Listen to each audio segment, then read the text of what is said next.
All right, hello and welcome to Swing It and Ding It, an iHeartMedia podcast.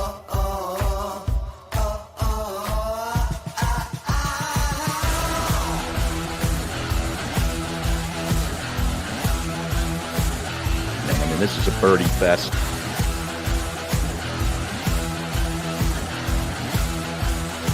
It's a Philly show, baby. Let's go. All right, welcome into Swing It and Ding It. This is Moose along with Mays and Matthews, and you can feel that fall golf in the air. Yeah. Isn't it the best? The weather's been spectacular here over the last week and a half, 2 weeks. I mean, it's just so un-August-like. Temperatures in the 70s and low 80s and little humidity. It's been unbelievable. Harry, I'm finally getting to have a taste of your weather, but I'm fine with it up here. This is great. We're up here in Pennsylvania, and like you said, this past week or so, it's been even Cobb's Creek. We had a beautiful day. These past few days here, I'm like, what is this? Do we need to move back to Pennsylvania? Well, hopefully it stays for the NEPA Invitational. We'll talk more about that. You deserve that. After all, you guys deserve a good weekend of weather for sure. Yeah. Like these hurricanes that are out there, please, like everyone, help us keep it away. No doubt, no doubt. Well, we are sponsored by Buy My Balls. We're gonna see those guys. They'll be in for the outing. I'm actually going to see Max next week, coming in for the Eagles game, play some golf at the Legacy Club. Bet Parks. We'll talk a little bit about some Ryder Cup lines, see if it's moved at all. Wear SPF. That's right. Fall golf. Sun is still out. That's when it gets you. Sneaks up on people. Rita's, one of the great sponsors of our golf outing. We'll talk a little bit more about Xfinity Mobile. Just came back in with another sponsorship for our golf outing to support the Magical Mila Foundation. So love to see that. But Tommy gets over the hump, Harry. Gets the W. Tour champion, Tommy Fleetwood. Yeah, it finally happened, and it really was no drama. Like, Tommy took all the drama out of Sunday. You're thinking, like, wow, is he going to be able to hold on to the lead? He's got a pretty comfortable lead. And, he looked really solid out there. It looked like, just watching body language, which we love to do when we watch these guys play golf at a high level with all that's on the line. He looked very comfortable to me, like not like before. It was like this whole year of close calls sort of prepared him for this moment. And, he goes out there and wins by 3 shots over Henley and Cantlay, who both played their rear ends off. He gets the $10 million prize, the FedEx Cup trophy. After 163 starts on the PGA Tour, he had 30 top fives and 6 runner-ups and 8 worldwide wins prior to this. And everybody had to keep reminding people of that. Like, this guy's won all around the world 8 times. It's not like he's just some unlucky guy with with long greasy hair and a scruff. Like, this guy can play. And he finally gets it. And to see him just sort of it was almost Rory like when he finally just let it out on the 18th green, like doing this. And it was pretty cool. Yeah, it's got to be right. Like you said, just went through all the stats for having so many close calls, but. Well, there is, the internet being the internet, as they said, but he only beat 39 people. 29 of the best people in the world, though. Right. Yeah. And I'm like, there always has to be something. Of course. We can't fully give it to him, right? But like you said, he's won all over the world. Pretty cool to see him finally get his W. And I think it all started after Harry took a selfie with him. Well, that's right. That did happen in the same calendar year. That's true. No doubt. So. No doubt about it. If you take a selfie with Harry or you come on our show, you're bound to win. Yeah, exactly. But it is like all of his press conferences since are interesting. Like he has fun with it. He's like, I wanted to give myself a big enough lead where I couldn't mess it up. Right. He didn't look like walking up 18 that he knew that tournament was over. Even like he just was not taking anything for granted. Right. And that's the scar tissue you build up of being in those close calls where it's not over until that ball goes in the hole. We've all seen some wild things happen on the golf course, and he was not taking anything for granted. But you talked about some of the. No, go ahead. Well, speaking of wild, Scotty Scheffler rinsed it on the 15th hole, that par 3. Like, I was shocked when that ball found the water. I really thought that in the final couple of holes, he was going to make a final charge, and he puts it in the water, and the whole tournament basically was over. How about his opening tee shot? Like I'm watching. I'm at the Legacy Club. I'm hanging out and watching it, and he just goes under the fence. Yeah.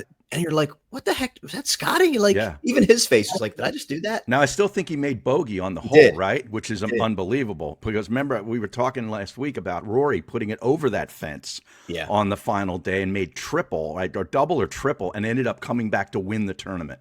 That first hole's a very hard hole for those guys. Yeah. Daunting tee shot. It could slide. It could slide by on you. But we talked about some of the other guys. So you had Cantlay, who needed to kind of be there to solidify himself. I know he drives people crazy.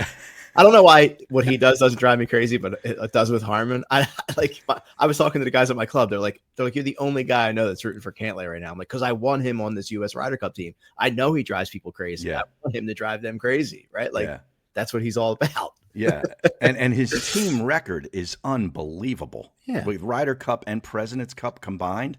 It's like, he played his way. He made it an easy choice for Keegan Bradley.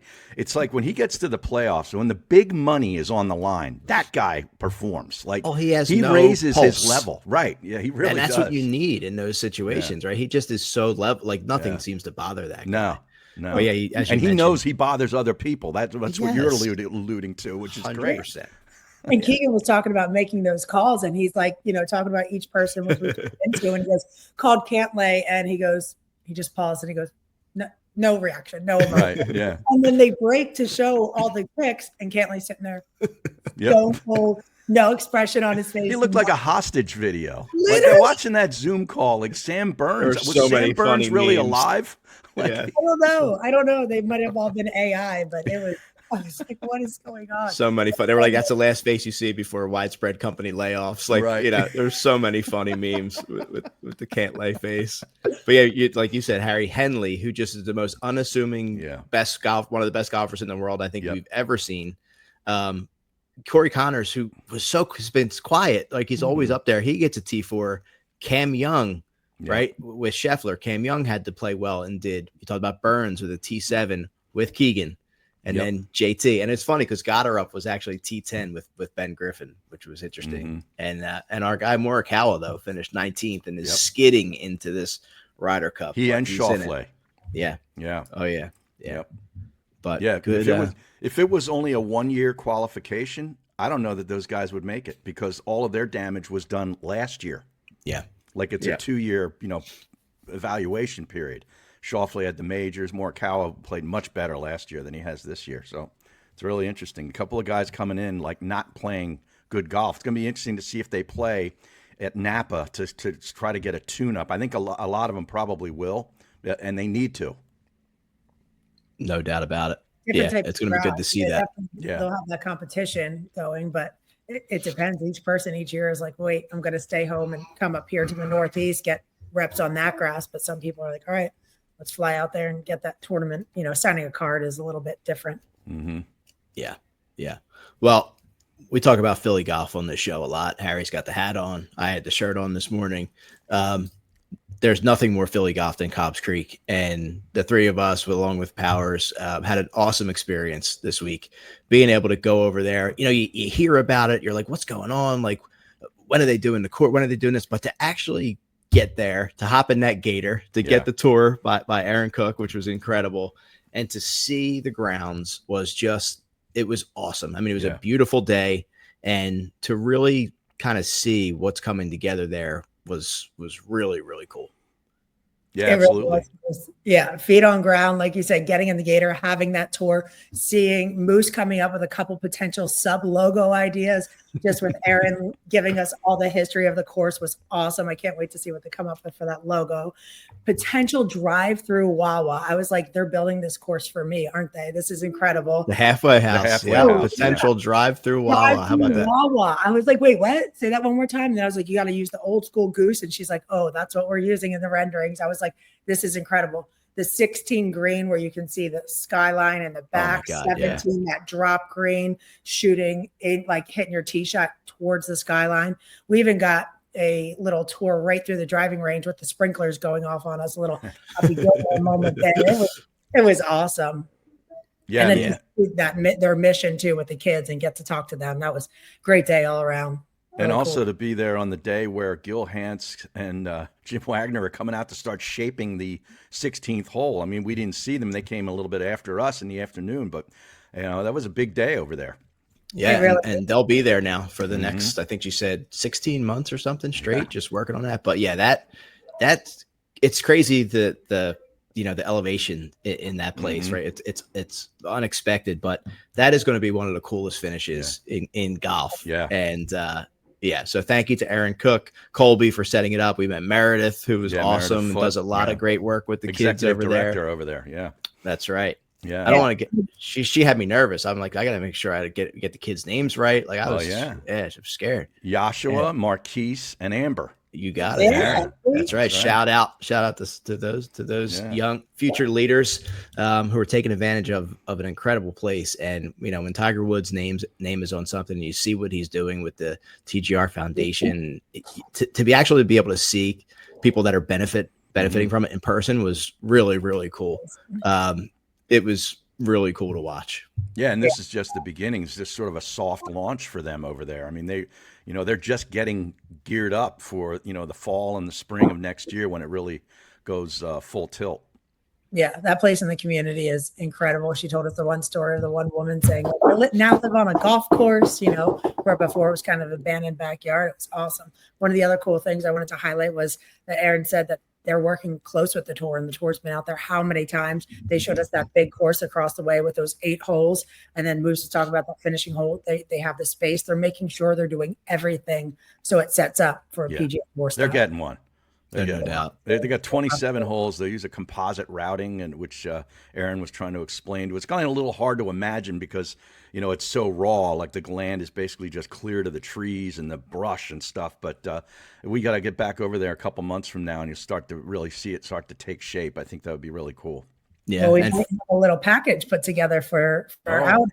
That's right. For our outing, one of the prizes is going to be one of the first to play the short course along with us. We're going to be out there. We'll play the course. We'll record a podcast. So one of the prizes in the Fox Sports The Gambler Swing It and Ding It Open, benefiting the Magical Mila Foundation, will be just that. You're going to be able to be one of the first to play the short course at Cobb's Creek, which is awesome. That's incredible. Now, is that video, because Powers was out there shooting video all day. I mean, he was, he's like a cameraman in the gator. He's trying not to fall out of the gator. I almost fell out once or twice.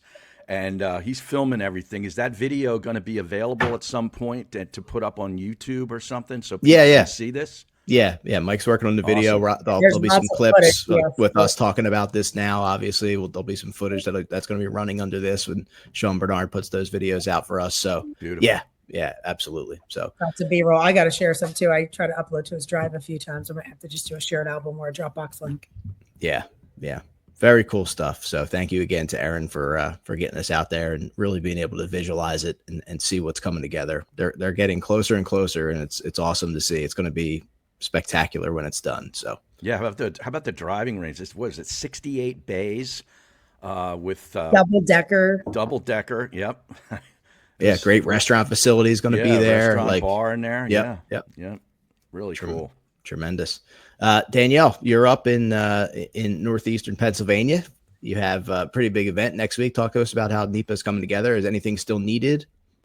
Yeah, I mean, obviously donations are always welcome. We still have gala tickets on sale. So last year we introduced the gala Friday night to kind of kick off the event. So this year we're doing the same thing again, dueling piano actions at the Scranton Cultural Center. So you can still get tickets if you want to hang out with us next Friday. Awesome event, open bar, food and drinks, catering by Casatinos. Really, really cool event. And then obviously the golf follows right after. We have a pretty good field this year, just to name a few. We have Jared Wolf in the field, Nick Thompson, Teddy Treba returning again, Riley Smith, Patrick Sheehan's coming up this year. So we'll be able to get a couple of those guys on the podcast, hopefully, some of our repeat guys from last year. But this is year 5 of the event. So, yeah, anybody who's listening who hasn't heard about it before, it's a Pro-Am format. We're benefiting the Children's Hospital as part of our Play Yellow initiative, as well as 5 other sub-beneficiaries that we added this year that are just kind of honing in on the local impact here. So any listeners want to check out some more information, you can go to nepainvitational.com for tickets for that gala. Spectators welcome at the Country Club of Scranton this weekend, or next weekend, pardon me. Any info, you can catch it there. Yeah, we'll be out there live next Friday. Yeah, I look forward to that. I always love to getting up there and being able to play that gorgeous golf course. Is that the field is full, Danielle? I assume. This is a record breaking year for us. Wow. We have, I think, 54 teams. I have to check in with Drew, but then we have a pretty full wait list as well, which we had some good names come in after, but we have, we have to go by the rules and have that wait list set, because a lot of people need to see where they'll be in terms of golf events and if they get in, et cetera, et cetera. But we usually cap it at 50. It's 54 now, and it filled quicker than it ever did before. So, well, it's like Moose with the swing it and ding it outing. He's had to make phone calls like Keegan Bradley had to Maverick McNeely and say, "Look, out. I'm sorry, but maybe next year, play better, play better." Yeah, play better, plan earlier. Yes. Yeah, a good thing to note too that I feel like a lot of times goes, kind of unrecognized, is that the mission for NEPA is threefold. So not only do we benefit those local organizations that I just highlighted, we also give out a golf scholarship for somebody that wants to play collegiate golf. So that's pretty competitive as well. And then one of Brandon's, favorite parts and a strong mission that he really wanted was there's a pro purse. So these guys, including Ben Griffin, who now a Ryder Cupper, he won our first year. He won that event, and he, took home somewhere from probably $30,000 to $50,000+, which helped. Big loot. Yeah, which helped him be able to finish the rest of his, pursuing his dream for the rest of the year. So that's really big and really important for us to get some of these guys who are still chasing and give them an opportunity to win some cash and continue to pursue their dreams. No doubt. Awesome. Great stuff. Great stuff. Can't wait to get out there next Friday to play the course and then have some guests on Swing It and Ding It and do the show live from out there. Always look forward to that. Danielle, spill some tea for us, please. Yeah, let's get into it. Actually, I was on Twitter this morning, just kind of looking through some stuff, not even looking for tea. My tea was already set. And Monday Q, it's just, I love his handle. I love his stories, everything that he's always, talking about the underdogs and people qualifying. But this one was not about that. This was a guy on the Asian tour, and he has probably a 5-foot putt, and he's trying to putt it out. He looks up at the sky. There is lightning flashing all around, like everywhere. And he goes, how long is a delay? Asian tour delay. I mean, this guy, you can see. Whoa. Wow.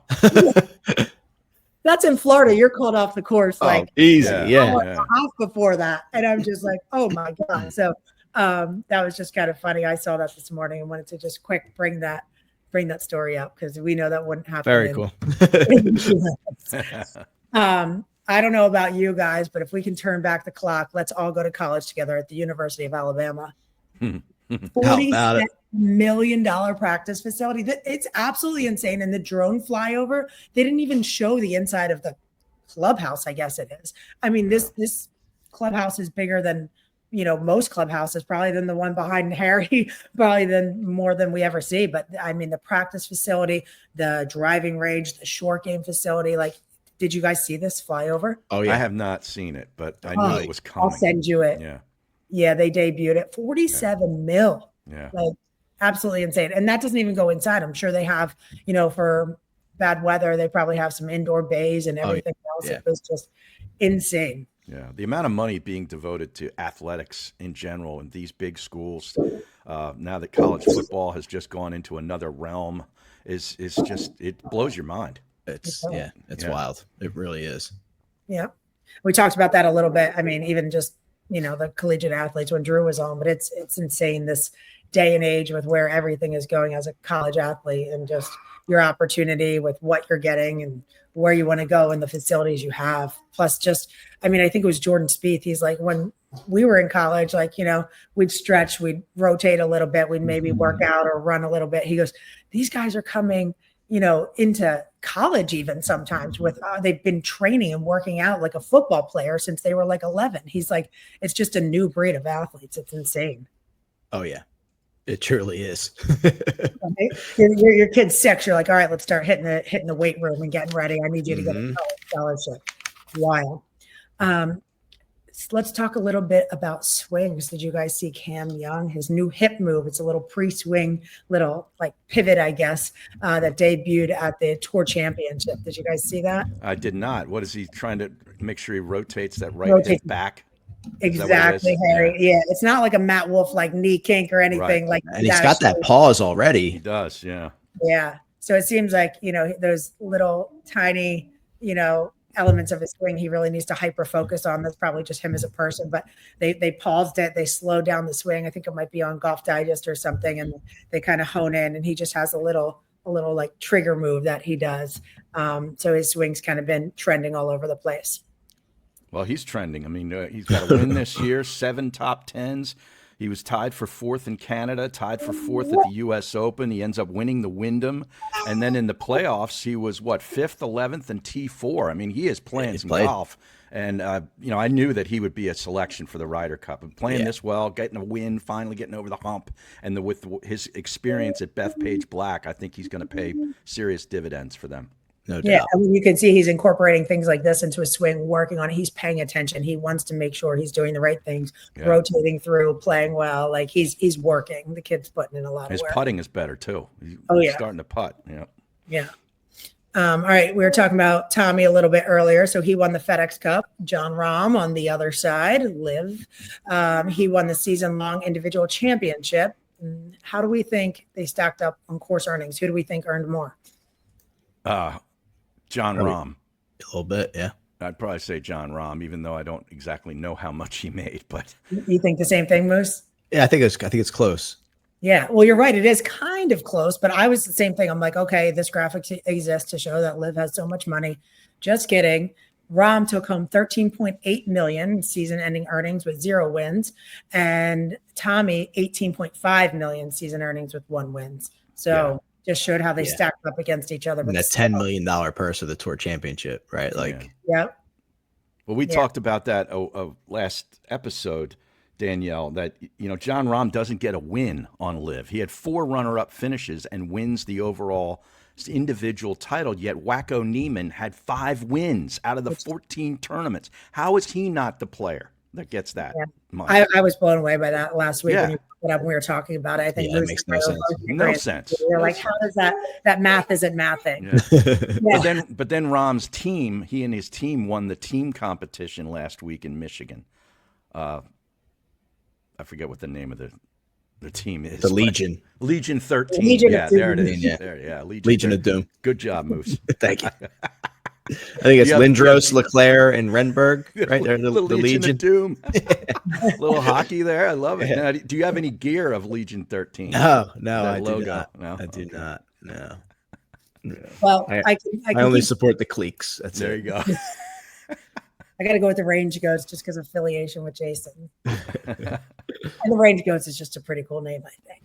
But, it is. Well, I can keep going with some tea, but I have a feeling we might talk a little bit about Ryder Cup. So I'm going to end the tea. Obviously, the tea is all things trending in golf, and the tea is sponsored by Wear SPF. So looking for sun protection that actually works and feels great? Wear SPF by PGA Pro Justin Thomas has you covered on and off the course. Dermatologist tested and sweat resistant. It's broad spectrum SPF that won't mess up your swing or your skin. From the first tee to everyday life, protect yourself like the pros. Shop now at wearspf.com. That's wearspf.com, and stay sun safe all year long. Good stuff. So, yes, we talked about the Fox Sports The Gambler, Swing It and Ding It Open, benefiting the Magical Mila Foundation. We are sold out. We've been sold out, but we are officially sold out. I wanted to keep it a little bit less this year, and it's just not going to happen. It's going to be maxed. It's going to be a full max out tournament, and somebody's going to be driving a golf cart from 1986, right? It's just the way it's going to be. But the Legacy Club will accommodate us like they always do. A new sponsor, not a new sponsor. They've sponsored us in the past, but it's with Xfinity. So Xfinity is a proud sponsor of the Fox Sports The Gambler, Swing It and Ding It Open. Xfinity keeps you connected to more of what you love with fast, reliable internet at a great value. With Xfinity Mobile, connect to the most reliable 5G network nationwide and save hundreds a year with the best price for 2 lines of unlimited service. Go online or call 1-800-XFINITY or visit a store today. So I think we'll have our guy Aj Kozlowski back out there filming everybody's swings. Oh, nice. Courtesy of Xfinity and sending those videos, which people really seem to like. Yeah. Tito's is back, right? A proud supporter of ours for the past couple of years, setting up that bar. We'll do a preview show of all the sponsors and activations coming up, but really excited about the way this is shaping up. Let's put it this way, Moose. Tito's never left. They never did. Yeah, they never left. Yeah, and our friends from Gearhards, once again, you're gonna be shipping into Oh. a dryer to win a new set. So excited about that. They're excited about it. They're expanding their presence with us this year. So yeah, a lot of fun. I have a new washer dryer from Gearhards that we purchased this year. The LG. Oh, I remember we talked about it on the podcast, I think, and they were like, "You better go to Gerhardt." Yeah, it's great. I do the laundry, so it's a personal item. Look at you, Harry. Yeah, yeah. Hey, Powers, let's send that clip to Brandon. Just shoot him a text. About doing the laundry. Yeah. We may or may send some out in the Moose household at this point. Oh, wash and fold. Wow. Yeah, it's gotten to that point. A lot of bodies in that house. Might actually just have to take that number. A lot of bodies in that house. It stacks up quick. It stacks up quick. But yeah, it's all about Ryder Cup now. Keegan was, the more you think about it, it really was a tough spot, right? If they didn't name him captain, he's probably on the team playing this year. He definitely is on the team playing this year. But I mean, he's the captain and he's embracing it and he loves it, right? The automatics for Chef, JJ Spawn, Xander, Henley, Harris English, and Bryson. Yep. And then he goes, I mean, at this point, the way the guys were playing, they played themselves in, right? There were no like, I can't believe this guy's not in, right? Keegan was that guy. And it was, if he put himself in, then one of these guys would have been on the outs. But he goes JT, Colin Morikawa, Ben Griffin, which is awesome to see. Cam Young, who had to be in there the way he was playing and the home cooking, Cantlay, and Burns. Burns plays his way in. Great putter. Scheffler wants him on that team. I don't have a problem with any of this. How about you guys? No, I didn't either. It was all just a question of whether Keegan was going to select himself and who then would get bumped as a result. One of the other guys outside the top 12 get bumped, and it ended up just being Harmon, your boy Moose. He's available now. You can bring him out to the Legacy Club and hang out with Brian Harmon. I love to play around with him. I love him, actually, but I know he annoys the daylights out of you watching him. You know why? Because here's why. Because Cantlay knows he annoys people. Yeah. Harmon doesn't. No, you're right. That's what bothers me. Right. And then, of course, Mad McNeely, was a guy who was pretty high up there in the rankings, and he got that call. That was probably the most devastating call to make. And it's funny. I learned something. The way the thought process is here is these guys look at this. If you're a rookie, you basically have to be in the top 6 to get selected because that's an automatic. If you're not an automatic, you have had to better play in the President's Cup at least once to have some experience, because that's the way it kind of turned out. I mean, Sam Burns has been on a Ryder Cup. He's been on President's Cup. Cam Young has been on a President's Cup team or two and has had experience. And those guys, they get the night. It's almost like a training ground. I think they look at this President's Cup as, well, he played in a team event. He was, he won a match or whatever. It's like, we can sort of trust him a little bit. How was he in the room? How was he in the room? Right. Now, we know Maverick's a great putter, and he finally got a win, and he's played really well. But he's got more to do, and I think, that was probably the tone of the call. Yeah, I really like this team. I have to be fully transparent that if I think there was ever a situation where a captain should play, I was all in on Keeks with the association with Beth Page and it being like his backyard, essentially. Like, I think it would have been cool. Oh, it would have been. Would have been cool for us. For all the people that cover golf, they wanted Keegan to pick himself. Trust me. Yeah, I was actually, when I saw that he didn't, I did kind of pause for a second. I was like, oh man, really? Yeah. But then when I looked at the rest of the team, I was like, all right, I like this. I like his comment on Ben Griffin when he was like, I saw him, he was trending. He goes, then I played with him once. I was like, man, where have you been the last 2 years? And he said how impressed he was with his game, everything else. So I really liked Keegan's thought process. I like that ultimately, he did say, okay, like I'm going to go full in on this captain position and really make sure being a leader already. Yeah. Right. Like just by making that decision shows how serious he's taking this. And he is a leader of the squad.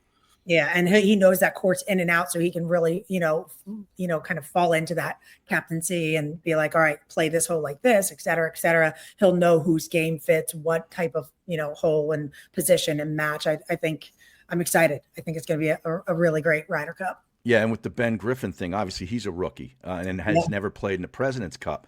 But Keegan told him about a month or so ago, they had a conversation, like, you need to keep playing at this high level.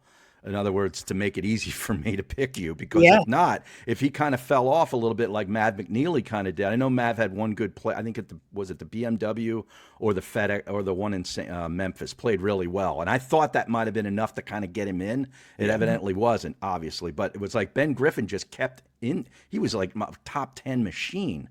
Well, and I think Ben also week.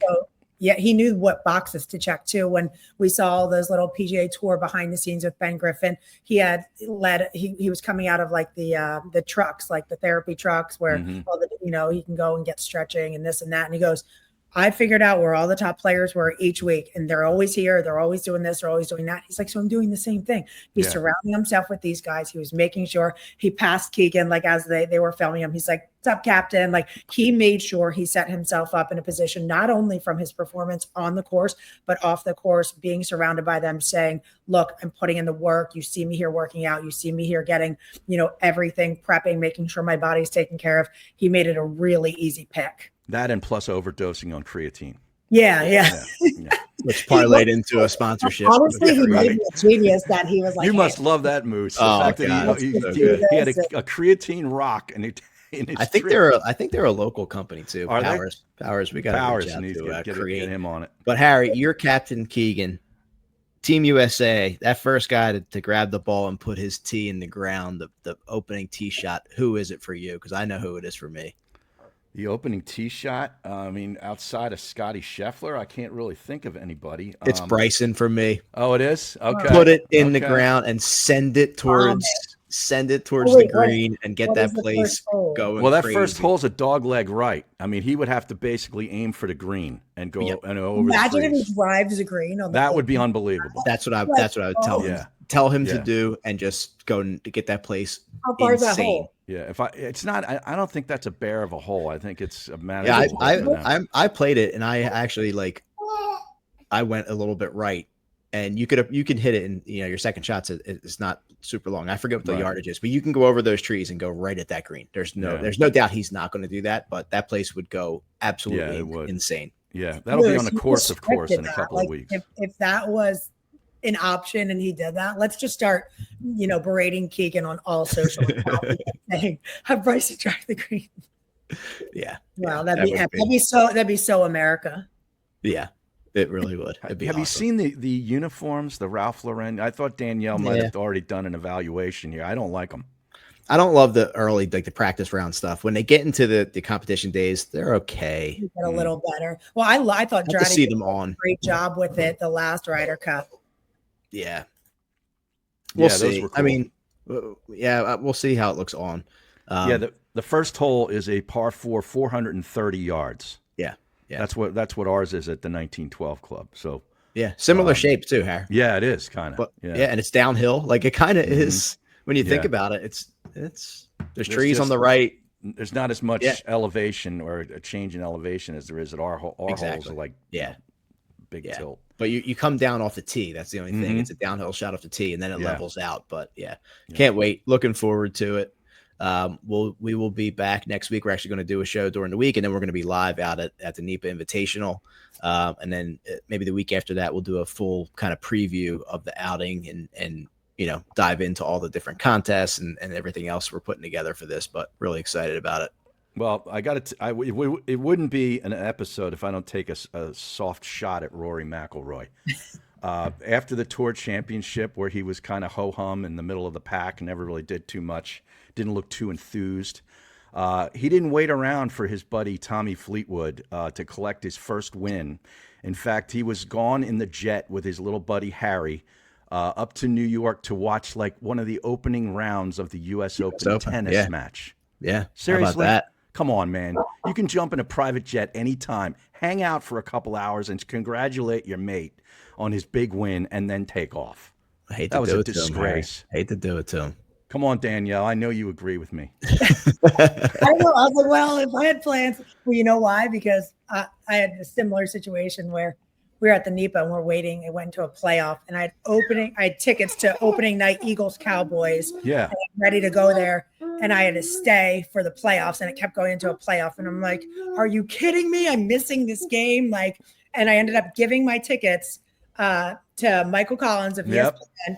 He ended up sitting next to Meek Mill. I gave him and Colton my tickets, and I'm like, that's me. I'm supposed to be there. I was so upset. But now, I mean, it worked out really well for Michael Collins and his relationship with the Eagles and everything now. So, great outcome for him, but I was salty. So I would have preferred to leave and go watch the game instead of stay and watch my friend. But you didn't. See, that's the point. You didn't. I didn't have a choice. True.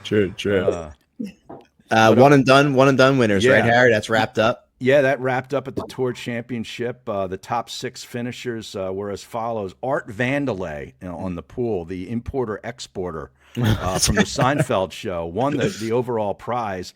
Twin Valley Cup came in second. Jonathan Coachman came in third in the money. False Favorite, which is one of our buddies from a long time ago, finished fourth. World B. Faree, 5th, and Steve Purdy came in 6th. Those people collected a prize. So, all right. Love it. Harry, enjoy your round at Bluebell today. Yeah, I'm at Bluebell today. We finished 5th in the Sadie Hawkins event last weekend that was strong. At the 1912 Club. So congrats to Bobby Taylor and Dan Beavis and my wife. We were the team. Nice. Like 3 shots out of the lead. So that was fun. Are either of your clubs having a Ryder Cup competition? I don't know. I don't think so. I don't think so. We have member guests coming up in 2 weeks. So. Oh, you do? Is it a 1-day member guest? It's like a 3-day. Oh, wow, the big one. Okay. Yeah. This is the big one that they do. Their big one. We do our big one in September. Okay. Yeah. A lot of clubs do them in June. It's always in the same week or two. But we got the 1912 Cup coming up. It's a net event. I finished T5 in it last year. Coming up in 2 weeks, I think. So that's the next big one. And then I'm going off to Connecticut to play some golf this weekend. There you go.